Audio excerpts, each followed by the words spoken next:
today we have with us Dr. Bedabrata Pain, and as he likes to be called, Dr. Pain, one of the greatest movie makers of today's world. Thank you, Dr. Pain, for taking the time off from a busy schedule to address us and enlighten us about the way of excellence over that of mediocrity. A few questions that we had in mind, which we would love for you to answer. Sure. You said that striving for excellence is something that you should ponder over. If you could, give us some instances as to how to go about it. How to go about it is a difficult thing. It's, I think, most of the time things begin by realizing that there is something needs to be changed. Something needs to be changed in our way of doing it. So I can perhaps give you a small example from movie making. It is getting, in my shooting, for instance, we spend a lot of time getting the lights right, and this was very important. And I'll explain to you why it was so important, because my story is told from the point of view of a little boy, a young boy. Now you know that a young boy, 14-year-old, their field of vision is almost like this. So I wanted to emphasize that by shooting with a very shallow depth of field, so that at any given point of time there's one person in focus and nobody else is in focus, or others somewhat out of focus. Now that takes a while to set up. I did that. I could have easily done it with a flat lighting where everybody remains in focus. But that extra thing that I did made the film look much nicer. It made the character come alive. That's a storytelling I'm talking about. It's a very small example, but that you take care in doing things right. It's not that I'm trying to ask you to make such a big change that it's an earth-shattering thing. It's not. Very often, commitment to excellence is doing whatever you're doing, but do it right.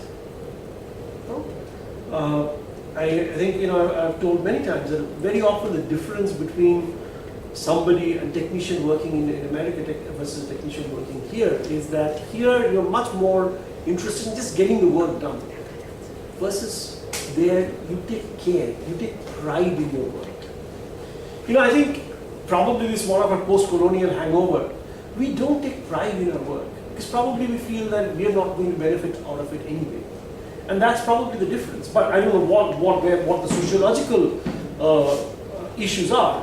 But the fact of the matter is that we do not take pride in our work very often, and I'm making a general statement, and B, not come up with new ways or ways of going beyond where we stand today. That is, we don't set the benchmark.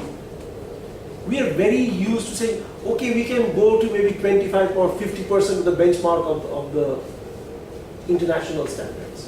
Why not setting our benchmarks that are so high that the world will look at us? And that's what I'm calling by pursuit of excellence. Pursuit of excellence means not taking things for granted, which we do all the time. It's forgetting that vocabulary chalta hai or jugaad. It's getting things done right, so that world looks at us and says, this is something that I can buy or I can have. Nobody wants to own an Indian product. Why? Because we are not setting our standards. Thank you, sir. And we had a 2-hour interactive session with you. Must have been time consuming. Oof! I'm exhausted. And especially with all your questions, my God. So what do you think of the students of IMI-K and the institute itself? They ask very tough questions. Very, very tough questions, man. Some of the questions I couldn't even understand. I'm completely awed by all the students here. But seriously, I wish you guys a lot of luck. I think it's very clear that you guys are all thinking about doing something new, something different, and I want to really encourage you to do that. It's not easy. Doing something big, something exciting, something bigger than what we are used to seeing always takes a lot of courage, and I wish that you do that. I'm very excited. It was a really exciting session for me because I kept on getting questions from all kinds of, from filmmaking to life philosophy to NASA to even whether we landed on moon. I mean, man, I'm very, very enthused by all the stuff that you guys are doing. That's great, sir. Thank you. And on the closing of our session, Dr. Pain, would you like to share with our students any snippets of advice from your illustrious journey of life? The only thing I'd say is believe in yourselves. As I said, that I became a movie filmmaker when I realized that it's my movie, it's my vision, and nobody else should be telling me how to do it. I would take everybody's inputs, but it's my movie in the end. It's that conviction. It's first of all to have a vision that this is what I want to do. And then to have the conviction that it can be done. If you have these two, you will succeed. All that Mr. Kainat. Remember? It will happen. Success needs these two things, a vision and conviction. Most of the time you would,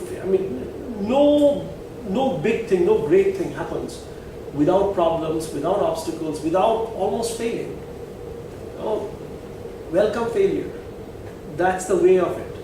Every day you will fail, but know that there is success somewhere, as long as you stay committed to it. Resilience. Thank you, Dr. Pain, so very much for Thank you again. And you know what they say, no pain, no gain. Yes, so